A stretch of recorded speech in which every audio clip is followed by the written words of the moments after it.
வணக்கம் நண்பர்களே. ஏற்கனவே நம்ம ரேஷியோ டாப்பிக்கில் ஒரு 20 கொஷின் நேற்றுக்கு பார்த்துருந்தோம்.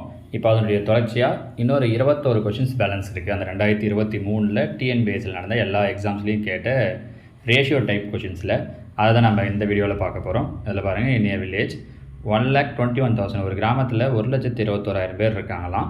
அதில் ஆண்களும் பெண்களும் மென் அண்ட் உமன் வந்து 6:5 அப்படிங்கிற ரேஷியோவில் சொல்லிவிட்டு மென் எவ்வளோ பேர் இருப்பாங்க, ஆண்கள் எவ்வளோ பேர் அப்படிங்கிறது தான் அவங்களோட கொஷின். இதுக்கு பாருங்கள், நீங்கள் மெத்தடாக போடுறதை விட கொஷினை பார்த்து ஆன்சர் சொல்கிறது ரொம்ப ரொம்ப ரொம்ப ஈஸி. எப்படி அப்படின்னா, இப்போ இதில் பாருங்கள், ஆண்கள் தான் கேட்டிருக்காங்க. ஆண்கள் எத்தனை பங்கு இருக்காங்க அப்படின்னா 6 பங்கு இருக்காங்க. கரெக்டாக?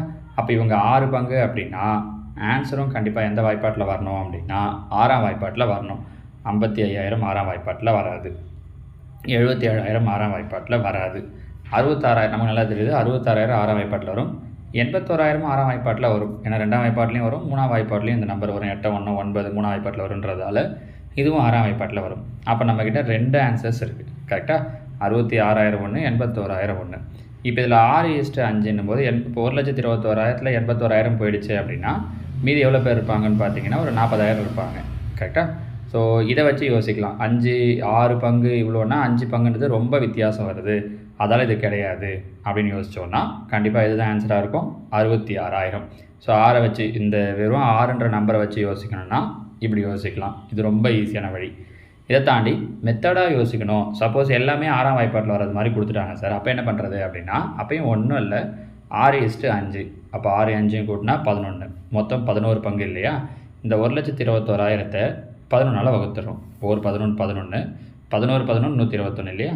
அடுத்ததாக 3 0 இருக்கிறதால 3 0. அப்போ ஒரு பங்குன்றது 11,000. அவங்க கேட்குறது ஆண்கள் 6 பங்கு. அப்போ 6ஆல் பெருக்கிட்டோன்னா 11 6 66. அது ஒன்றும் பெரிய விஷயம் இல்லை பாருங்கள், ரொம்ப சிம்பிள் தான். சரியா? அடுத்தது 22. இது ஒரு டிஃப்ரெண்ட்டான கொஷின். இது கொஞ்சம் கவனித்து கரெக்டாக போட்டிங்கன்னா தான் நம்ம இதை போட முடியும். என்ன சொல்லியிருக்காங்கன்னா, 8 மீட்டர் நீளமுள்ள கம்பத்தின் நிழலின் நீளம் 6 மீட்டர். ஸோ 8 மீட்டர் நீளம் இருக்கிற கம்பத்தோட நிழலோட நீளம் எவ்வளோ சொல்லியிருக்காங்கன்னா 6 மீட்டர். ரேஷியோவில் கொடுத்துருக்காங்க. ஈஸ்டில் போடுவோம் இல்லையா, அந்த விகித சமத்தில் அது மாதிரி.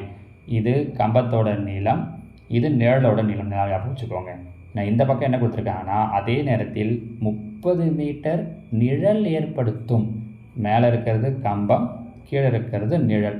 இங்கே அவங்க என்ன சொல்லியிருக்காங்கன்னா 30 மீட்டர் நிழல் சொல்லியிருக்காங்க. அப்போ நிழலுக்கு நேராக தான் நிழல், கீழே நிழல், மேலே தான் அந்த கம்பத்தோட நீளம் கேட்டிருக்காங்க. கம்பத்தோட நீளம் எச்சுன்னு வச்சுக்கோங்களேன், எச்சோ எக்ஸோ ஏதாவது ஒன்று வச்சுக்கிறோம். இப்படி போடணும். இந்த இடத்துல மாற்றி 30 மேலே போட்டிங்கன்னா ஆன்சர் வராது. அதுதான் இந்த கொஷினில் அவங்க அழகாக கேட்டிருக்க ஒரு இது. சரியா? இப்போ அடிக்க முடியுமான்னு பாருங்கள். 1 6 6 5 30. கீழே இருக்கிறதோட அடிச்சிடலாம். இந்த 5 கொண்டு வந்து அப்படியே குறுக்கு பெருக்கல். அப்போ 8 5 பெருக்கணும்னா 8 5 40. ரொம்ப ஈஸியாக போடக்கூடிய சம் தான். ஆனால் இதை நிழலாக நீளமானு கவனிக்கல அப்படின்னா தப்பு பண்ணுறோம், பார்த்துக்கோங்க. சரியா? அடுத்து 23வது கேள்வி பாருங்கள். இதில் முன்னாடி நம்ம ஏற்கனவே பார்த்தது தான் சமான விகிதம். பாருங்கள், இதே நம்பர் தான் அங்கேயும் பார்த்தோம், ஞாபகம் இருக்கா? எது சமான விகிதம் அல்ல அப்படின்னு கேட்டிருக்காங்க. அப்போ இதே ஒரே மாதிரியான கொஷின் தான் பாருங்கள் 2 இடத்துலையுமே. அப்போ இங்கே 8ஆம் வாய்ப்பாட்டில் அடித்தோன்னா 2 16 3 24. ஸோ கீழே இருக்கிறதெல்லாம் கேன்சல் பண்ணால் எதில் 2/3 வரலன்னு பார்க்கணும். இங்கே 5ஆம் வாய்ப்பாட்டில் அடிச்சிங்கன்னா 2 5 10 3 5 5. இங்கே 6 12 3 18 3 6 3 9. கரெக்டாக? மற்ற எல்லாமே 2/3 வருது. இது மட்டும்தான் வர சேம் கொஷின் பாருங்கள். இதே தான் அந்த கொஷின் பேப்பர்லேயும் கேட்டிருந்தாங்க. சரியா? அடுத்ததாக குமரன் கிட்ட 600 ரூபா இருக்குது. அதை 2 பேருக்கு என்ன பண்ணுறாங்க அப்படின்னா 2:3 ரேஷியோவில் பிரித்து அடித்தாங்கன்னா இதில் யாருக்கு நிறைய பணம், யாருக்கு பணம் அதிகமாக கிடைக்கும், எவ்வளோன்னு கேட்குறாங்க. ஒன்றும் இல்லை, 2 3. யார் யாருக்கு? விமலா, யாழினி. இவங்களுக்கு 2 பங்கு, இவங்களுக்கு 3 பங்கு. அப்போது யாருக்கு அதிகமாக கிடைக்குது? யாழினிக்கு தான் 3 பங்கு கிடைக்குது. அப்போ ஆன்சரில் விமலாவுக்கு அதிகமாக கிடைக்கும்னு சொல்லியிருந்தாங்கன்னா பார்த்தோன்னே அதை நம்ம என்ன பண்ணிடலாம் அப்படின்னா வராது அப்படின்னு முடிவு பண்ணிடலாம். பாருங்கள், விமலாவுக்கு இவ்வளோ அதிகம் கிடைக்கும்னு சொல்லியிருக்காங்க. அப்போ இது கிடையாது, ஏ கிடையாதுன்னாச்சா. அடுத்ததாக கீழே பார்த்தீங்க அப்படின்னா சிலையும் விமலாவுக்கு தான் அதிகம் கிடைக்கும்னு சொல்லியிருக்காங்க. ஸோ ஏ கிடையாது, சி கிடையாது. ஏன்னா யாழினிக்கு தான் 3 பங்குன்றதால இப்போ இது 2த்தில் தான் ஏதோ ஒன்று ஆன்சர் வரணும். நம்ம கண்டுபிடிக்க வேண்டியது யாழினிக்கு 240 ரூபா அதிகமாக கிடைக்குதா, 120 ரூபா அதிகமாக கிடைக்குதான்னு தான். இது நம்ம ஏற்கனவே தெரிஞ்ச விஷயந்தான். பாருங்களேன், விமலாவுக்கு 2 பங்கு, யாழினிக்கு 3 பங்கு. அப்போ வித்தியாசம் 1 பங்கு. 1 பங்கு என்னென்னு கண்டுபிடிச்சிட்டோன்னா போதும். மொத்தம் 600 ரூபா. 600. இவங்களுக்கு 2 பங்கு, இவங்களுக்கு 3 பங்கு, 2 3 5 பங்கு, 1 5 5, 12 5 60, ஒரு 0. அப்போ எவ்வளோ தான் அதிகமாக கிடைக்குது? 120 தான். So answer 120. எது கிடையாதுன்னு ரிமூவ் பண்ண தெரிஞ்சுக்கிட்டீங்க அப்படின்னாலே போதும், ரொம்ப ஈஸியாக ஆன்சர் சொல்லிடலாம். சரியா? அடுத்து இங்கே பாருங்கள், 25. 3 எண்களின் விகிதம் 4:5:6. அதனுடைய சராசரி 25 எனில் இதில் மிகப்பெரிய எண் என்னன்னு சொல்லி கேட்டிருக்காங்க. இந்த டைப் ஆரம்பித்த முதல் கொஷின் சொன்னோம் பாருங்கள், அந்த ஐடியா தெரிஞ்சால் போதும். மிகப்பெரிய எண் கொடுத்துருக்கிறதுல மிகப்பெரிய எண் எது? 6. கீழே இருக்கிறதுல எந்த ஆன்சர் 6ஆம் வாய்ப்பாட்டில் வரும்னு பாருங்கள். முடிஞ்சு போச்சு. 45 வராது, 40 6ஆம் வாய்ப்பாட்டில் வராது, 35 6ஆம் வாய்ப்பாட்டில் வராது, IR 30. அப்போ 30 தான் நம்மளோட ஆன்சர். புரியுதா உங்களுக்கு? சராசரினா என்னன்னு தெரிய வேண்டாம், விகிதம் அது இதுன்னு எதுவுமே தெரிய வேண்டாம். இந்த ஒரே ஒரு வார்த்தை மிகப்பெரிய எண், அவங்க சொன்னதில் மிகப்பெரிய எண் 6, அந்த வாய்ப்பாட்டில் வரணும்னு தெரிஞ்சால் போதும். இந்த கேள்விக்கு ஈஸியாக ஆன்சர் சொல்லிடுறாங்க, ஒரு 10 செகண்டில் சொல்லிடலாம். ரைட்டா? அடுத்தது 26. 3A 5B 16 கொடுத்துட்டு A:B:Cன்னு கொடுத்துருக்காங்க. இந்த மாதிரி ஒரு நம்பரையும் ஒரு எழுத்தையும் மல்டிப்ளையில் கொடுக்குறாங்க அப்படின்னா ஏவுக்கு ஆன்சர் வேணும்னா இந்த ஏவை விட்டுருங்க, பிலையும் சியில் இருக்கிற நம்பரை பெருக்குங்க. 5 பெருக்கல் 6 ஆச்சா? பி வேணும்னா பியை விட்டுருங்க, ஏவிலையும் சியில் இருக்கிற நம்பரை பெருக்குங்க. என்ன இருக்குது? 3 6, 3 பெருக்கல் 6. சி வேணும்னா சியை விட்டுருங்க, ஏவிலையும் பிலையும் இருக்கிற நம்பரை பெருக்குங்க. 3 5, 3 பெருக்கல் 5. நான் சொல்கிறது புரியுதா? ஒரு நம்பரும் ஒரு எழுத்தும் பக்கத்தில் பெருக்கல் இருக்குது அப்படின்னா, எழுத்து நம்பரும் பக்கத்தில் இருக்கிறதுனாலே பெருக்கல் இருக்கிறது தான் அர்த்தம். இப்போ எது தேவையோ, ஏ வேணும்னா ஏவை விட்டுட்டு மற்ற 2 நம்பரை பெருக்கணும். அதே மாதிரி பி வேணும்னா பியை விட்டுட்டு மீதி 2 நம்பர், சி வேணும்னா சி விட்டு. இப்போ பாருங்கள், 5 30, 3 18, 3 15. ரேஷியோ அப்படிங்கிறதால ஏதாவது நம்பரால் வகுக்க முடியும் அப்படின்னா வகுக்கலாம். எல்லாமே 3ஆம் வாய்ப்பாட்டில் வரும் பாருங்கள். அப்போ 3ஆல் வகுத்திங்கன்னா 3 30, 6 3 18, 5 3 15, 10:6:5 முடிஞ்சிச்சு. ஓகேவா? அடுத்தது 27. இது பாருங்கள், அமெரிக்காவுடைய பிரபலமான தங்க நுழைவாயில் பாலம் 6480 அடி நீளம் இருக்குது, 756 அடி உயரம் இருக்குதுன்னு சொல்லிட்டு கோபுரங்களை கொண்டது. இதில் மாதிரியுடைய விகித சமம் என்ன சொல்லியிருக்காங்க? விகித சமமாக உள்ளதுன்னு சொல்லிட்டு மாதிரியுடைய நீளம் 60ன்னு சொல்லிட்டாங்க. அப்போனா உயரம் என்ன? ஸோ இவங்க சொல்லியிருக்கிறது விகித சமமாக இருக்குது அப்படிங்கிறது. இப்போ விகித சமம்னா பார்த்தோம் பாருங்கள், இது 6480 பை இங்கே கீழே என்ன சொல்லியிருக்காங்கன்னா 756. அப்போ இந்த நீளத்தை தான் அவங்க எவ்வளோவா எடுத்துக்கிறாங்க அப்படின்னா 60ஆக எடுத்துக்கிறாங்க. அப்போ என்ன கேட்டிருக்காங்கன்னா இந்த உயரம் என்ன அப்படிங்கிறது தான் கொஷின். கரெக்டாக? இதை கேன்சல் பண்ண முடிஞ்சு, கேன்சல் பண்ணிட்டா முடிஞ்சிச்சு. பாருங்கள், இங்கே இருக்கிற 60 கீழே வந்துடும். அப்போ 0 0 கேன்சல் ஆகிடும்.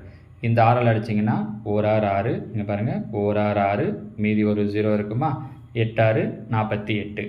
இது 2த்துக்கு அடிக்கலாம். நீங்கள் இது கூட பெருசாலாம் யோசிக்க வேண்டாம். இப்போ இங்கே பாருங்கள், இங்கே 8 இருக்குது, இங்கே கடைசியாக 6 இருக்கா?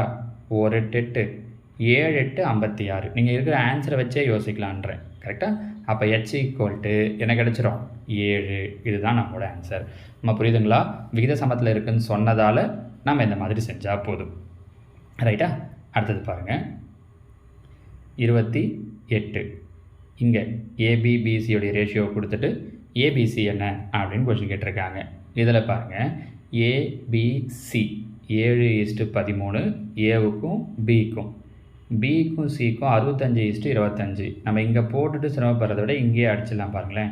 இப்போ 65 25 5ஆம் வாய்ப்பாட்டில் வரும். அப்போ 13 5 65, I 5 25. அப்போ இங்கே எழுதும்போது என்னென்னு எழுதிக்கலாம்? 13:5 அப்படின்னு எழுதிக்கலாம். ரைட்டா?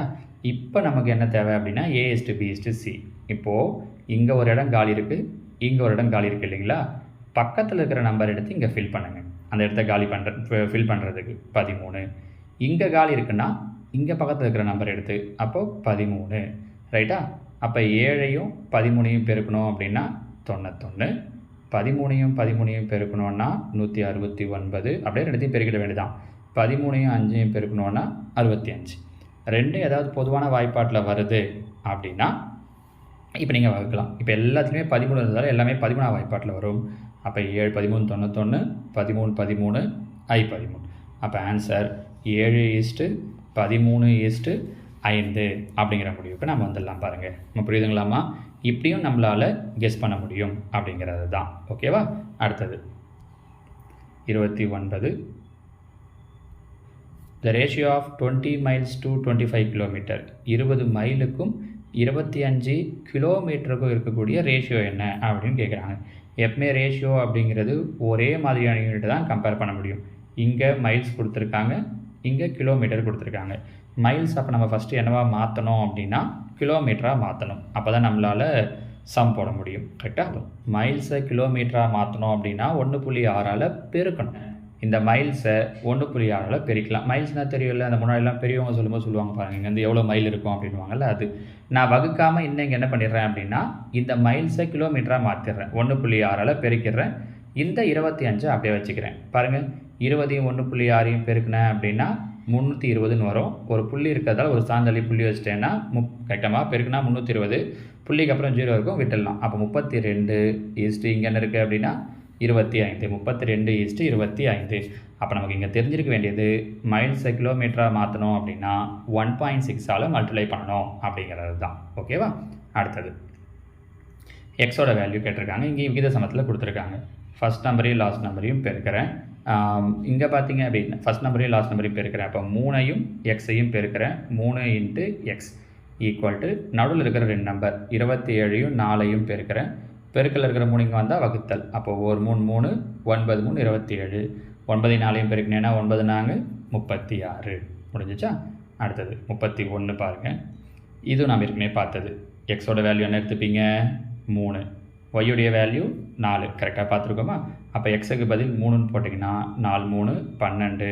ஒய்யுக்கு பதில் 4ன்னு போட்டோன்னா 5 20. இங்கே பாருங்கள், அதே மாதிரி எக்ஸுக்கு பதில் 3 3 15 மைனஸ் ஒய்யுக்கு பதில் 4 2 8. 20 12 கூட்டணும்னா 32. 15 8 போயிடுச்சுன்னா 7. So answer 32:7. அவ்வளோதான். பாருங்கள், ரொம்ப சிம்பிள் தான். ரேஷியோலாம் ரொம்ப கஷ்டப்படுத்துகிற மாதிரிலாம் கொஷின்ஸே கேட்க மாட்டாங்க. அடுத்தது 32. இங்கே பார்த்தீங்கன்னா 2 எண்களின் கூடுதலானது இரண்டாம் எண்ணின் 116 2/3% எனில் முதல் மற்றும் இரண்டாம் எண்களுக்கு இடையே உள்ள விகிதம் என்ன அப்படின்னு சொல்லி அவங்க கொஸ்டின் கேட்குறாங்க. 2 எண்களோட கூடுதல், இப்போ எக்ஸ் ஒய்னு எடுத்துக்கணும்னு வச்சுக்கோங்களேன். எக்ஸையும் ஒய்யும் கூட்டினா கிடைக்கிற ஆன்சர் ஈக்குவல் டு ரெண்டாம் எண் ஒய் இதோட 116 2/3%. நமக்கு பின்னத்தில் இந்த மாதிரி மிக்சடு ஃப்ராக்ஷன் இருந்தால் செட் ஆகாது இல்லையா? அதில் இம்ப்ராப்பராக மாற்றிக்கலாம். எப்படி மாற்றலாம்? இந்த 3ஐயும் 116ஐயும் பெருக்கணும். பெருக்கினீங்க அப்படின்னா 3 18, மீதி 1 1 3 4 348. மேலே இருக்கிற அந்த நம்பரை கூட்டிக்கணும். அப்போனா 350. அப்போ 350/3% அப்படின்னு வரும். கரெக்டாக? இதுக்கு ஈக்குவல் அப்படின்னு சொல்கிறாங்க. இந்த சதவீதனாலே நம்ம என்ன பண்ணிக்கலாம் அப்படின்னா கீழே 100ன்னு போட்டுக்கலாம். இது ஒரு ஐடியா. சதவீதத்தில் வரும்போது நம்ம இதை சொல்லுவோம். சரியா? இப்போ கீழே 100 இருக்குன்றதால 0 ஒரு 0 கேன்சல் ஆகிடும். 2 10 7 5 35 எப்படின்னு நிற்கும். இப்போ கீழே 3 2, இந்த 3 2ஐயும் பெருக்கணும்னா 3 2 6. இதை அப்படியே இங்கே கொண்டு வாங்க. அப்போ என்ன கிடைக்கும்? 6x + 6y ஈக்குவல் டு இந்த பக்கம் என்ன இருக்கும்? 7yயும் ஈக்குவல் டு 7y. எக்ஸ் எல்லாம் ஒரு சைடு, ஒய் எல்லாம் ஒரு சைடு. இந்த 6y இங்கே கொண்டு வருவோம். அப்போ 6x ஈக்குவல் டு 7yயில் 6y போயிடுச்சுன்னா 1y. அவங்க என்ன கொஸ்டின் கேட்டிருக்காங்கன்னா ஃபஸ்ட்டு மற்றும் செகண்ட் எண்களுக்கு இடையே உள்ள விகிதம். அப்போ x/y ஈக்குவல் டு இந்த 6 அங்கே கொண்டு போயிட்டோன்னா 1/6. So answer 1:6. புரியுதுங்களாம்மா? அடுத்தது 33. ஒரு சமையல் குறிப்பில் 1½ கோப்பை அரிசிக்கு 2.25 கோப்பைகள் தண்ணீர் தேவைப்படுகிறது என கூறப்பட்டுள்ளது எனில் அரிசி மற்றும் தண்ணீருக்கு இடையேயான விகிதம் என்ன அப்படின்னு கேட்டிருக்காங்க. இதில் பாருங்கள், அப்போ இது 1½ கரெக்டாக? இந்த மிக்சரை இம்ப்ராப்பராக மாற்றிக்கலாம். எப்படி? இப்போ தான் சொன்னோம். 1 2 2 1 3. அப்போ 3/2 ஈஸ்ட்டு இங்கே வாங்க. அதே மாதிரி 8 8 3 11 11/4. ரெண்டுமே கீழே இருக்கிறதால அடிக்கலாம். 1 2 2 2 4. இப்போ குறுக்கு பெருக்கல். இந்த 2 இங்கே கொண்டு வந்தீங்கன்னா 3 2 6.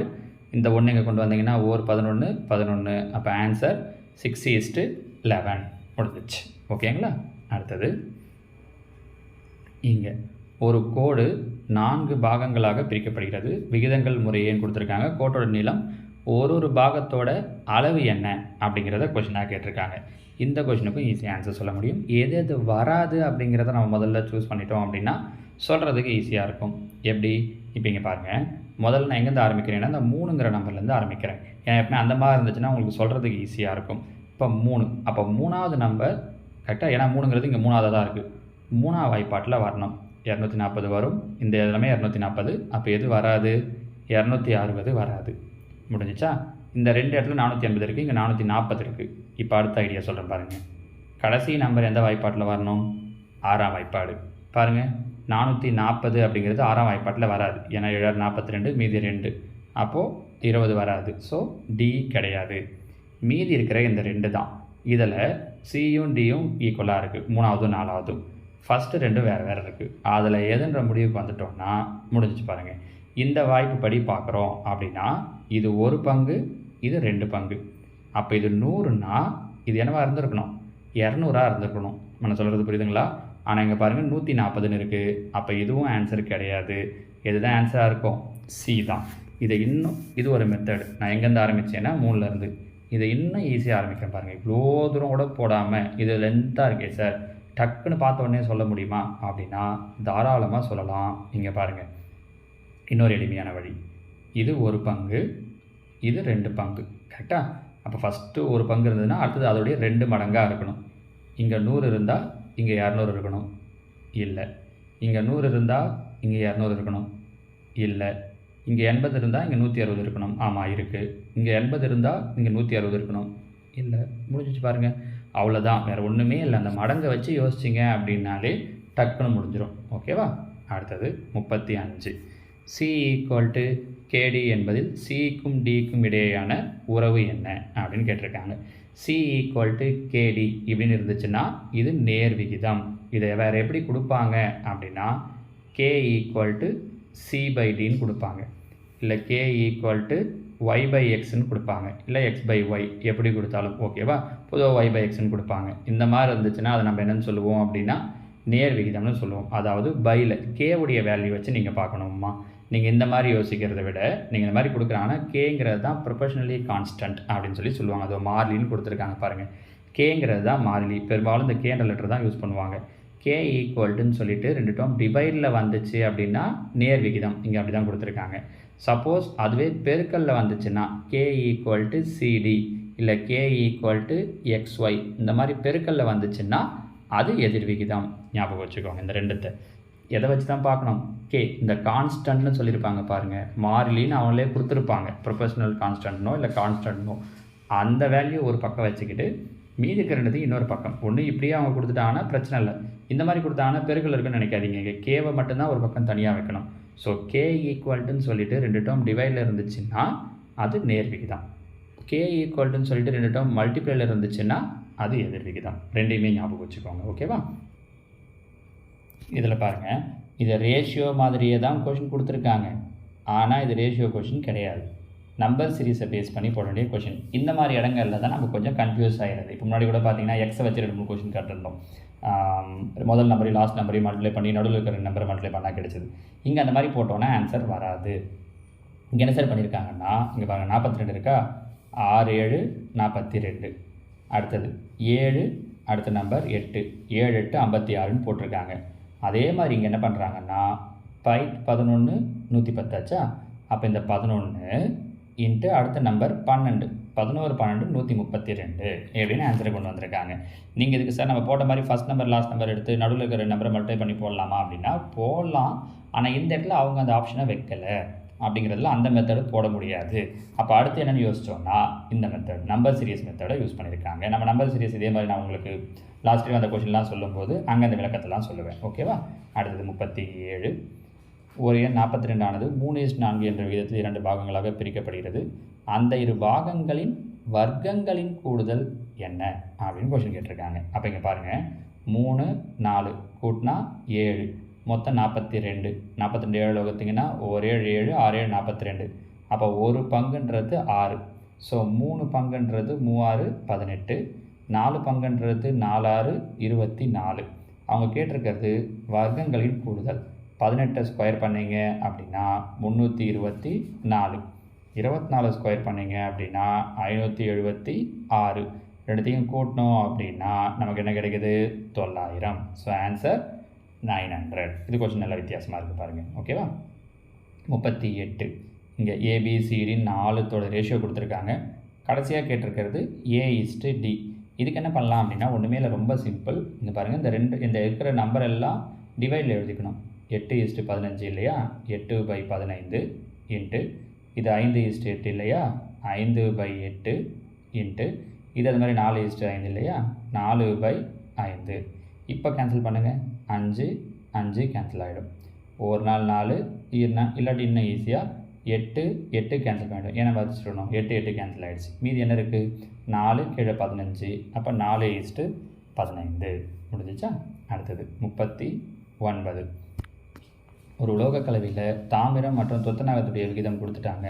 அதில் தாமிரத்துடைய எடை இவ்வளோவாக இருந்தால் துத்தநாகத்துடைய எடை எவ்வளோன்னு கேட்டிருக்காங்க. தாமிரத்துடைய எடை கொடுத்துருக்காங்க. தாமிரம் எத்தனை பங்கு? 5 பங்கு. அப்போ 5 பங்குன்றது தான் 30.5. அப்போ 5ஆல் வகுத்திங்கன்னா 6×5 30, 1×5 இது 1 பங்கு. அவங்க கேட்டிருக்கிறது துத்தநாகத்துடைய எடை கேட்டிருக்காங்க. துத்தநாகம் எத்தனை பங்கு இருக்குது அப்படின்னா 3 பங்கு. அப்போ இதை 3ஆல் பெருக்கணும் அப்படின்னா 1 3 6 3 18. அப்போ 18.3 கிராம் அப்படிங்கிறது தான் துத்தநாகத்துடைய எடை. இப்போ இதில் பாருங்கள், ஆனால் அவங்க 18.3 ஆன்சரை டிக் பண்ணாமல் 50.8 அப்படிங்கிறத டிக் பண்ணியிருக்காங்க. கொஷின் ஆனால் கேட்டிருக்கிறது என்ன தான் கேட்டிருக்காங்கன்னா வெயிட் ஆஃப் ஜிங்க், துத்தநாகம் தான். தாமிரம் மற்றும் துத்தநாகத்தின் விகிதம் கொடுத்துட்டாங்க. தாமிரத்துடைய எடையை கொடுத்துட்டாங்க. அப்போ 5 பங்குன்றது. துத்தநாகத்துடைய எடையை கேட்டிருக்காங்கன்னா அப்போ நம்ம கண்டுபிடிக்க வேண்டியது 3 பங்கு. அப்போ 3 பங்குன்றது கரெக்ட். 18.3ங்கிறது தான். ஒருவேளை அந்த உலோக கலவையுடைய மொத்த எடைன்னு கேட்டிருந்தாங்கன்னா நான் இங்கிலீஷ்லேயே என்ன பண்ணியிருக்காங்கன்னா இந்த வெயிட் ஆஃப் த ஜிங்க் இந்த அலாயின் தான் கேட்டிருக்காங்க. அப்போ ஆன்சர் என்ன தான் கிடைக்கும்னா 18.3 கிராம் தான் கிடைக்கும். 50.8ங்கிறது தப்பு. சரிங்களா? So answer 18.3. அடுத்தது இங்கே இது பாருங்கள். இது இப்போ நம்ம சொன்னது மாதிரி இந்த விகித சமம் தான். எக்ஸையும் 65ஐயும் பெருக்குன்னா வரக்கூடிய ஆன்சர் ஈக்குவல் டு 26 × 5.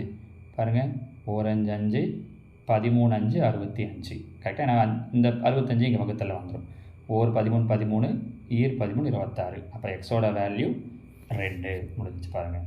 அடுத்து இங்கேயும் நம்ம ஏற்கனவே பார்த்தது மாதிரி A/B B/C கொடுத்துட்டு C/A என்ன அப்படின்னு கேட்டிருக்காங்க. இதையுமே 2 விதத்தில் போடலாம். ஒன்று என்னென்னா இங்கேருந்து ரிவர்ஸில் போடுறது, இல்லை நம்ம ஏற்கனவே எழுதின மாதிரி அப்படியே எழுதிட்டே வந்துடுங்க.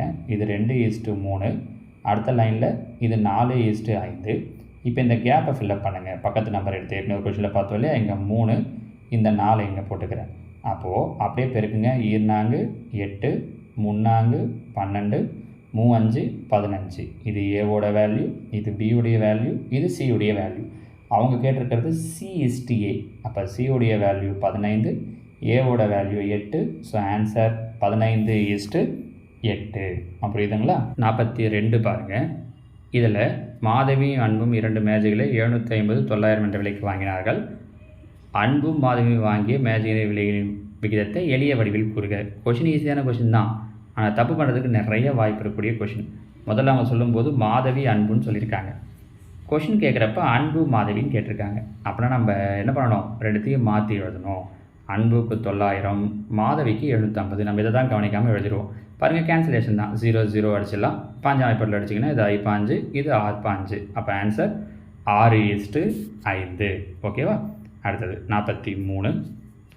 If the ratio of green yellow black balls, இது 3தோட விகிதம் 4 3 5ன்னு கொடுத்துட்டு மொத்தம் 40 பால் இருக்குது அப்படின்னா அதில் கருப்பு பந்துகள் எண்ணிக்கை 40 அப்படின்னா பையில் இருக்கிற மொத்த பந்துகள் எத்தனை அப்படின்னு கேட்டிருக்காங்க. பாருங்கள், இது நம்ம ஏற்கனவே பார்த்த ஒரே கொஷின் தான்.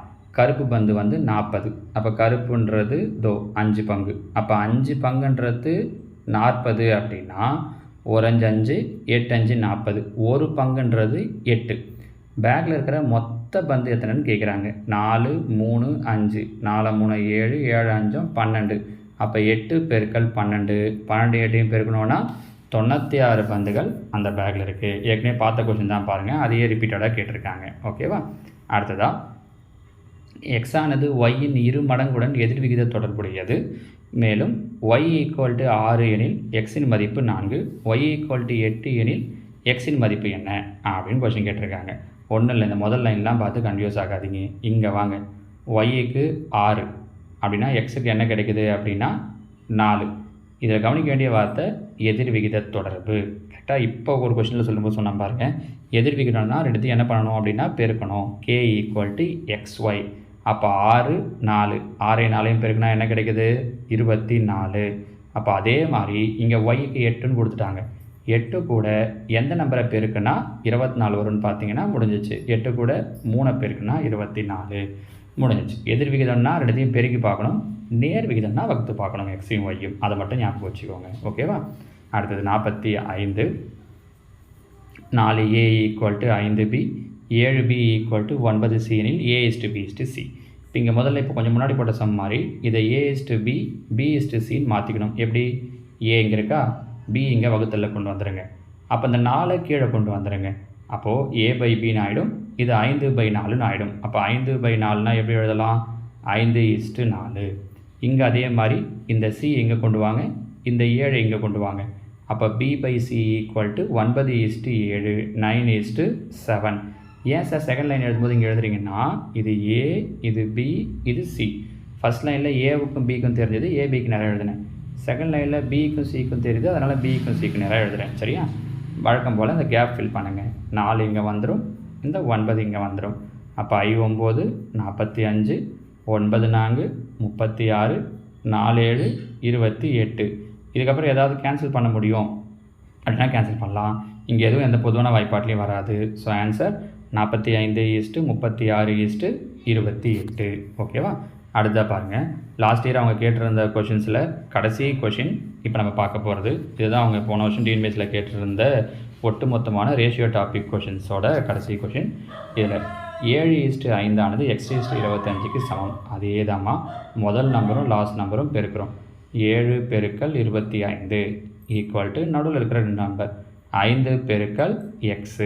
4 5 5, 5 25. அப்போ 7 5 பெருக்கினேன்னா 7 5 35. முடிஞ்சிச்சிங்களா? சரிங்களா? ஸோ ரேஷியோ டாபிக் நமக்கு இதோட முடியுது. இது வரைக்கும் இந்த 46 கேள்விகளையும் திரும்ப திரும்ப நீங்கள் ப்ராக்டிஸ் பண்ணிங்கனாலே போதும். ரேஷியோவில் அவங்க கேட்குற எல்லா கொஷின்ஸுக்குமே உங்களால் ஆன்சர் பண்ண முடியும். இதை தாண்டி உங்களுக்கு ஏதாவது டவுட்ஸ் இருக்குது அப்படின்னா கீழே நீங்கள் கமெண்ட்ஸில் கேளுங்க, நான் உங்களுக்கு சொல்கிறேன். அந்த மாதிரி இந்த கொஷின் பேப்பருடைய PDF லிங்க்கையும் நான் கீழே தரேன். அதை எடுத்து பிரிண்ட் எடுத்து வச்சுக்கிட்டு கூட இந்த கொஷின்ஸை ப்ராக்டிஸ் பண்ணி பாருங்கள். ஓகேவா? தேங்க்யூ.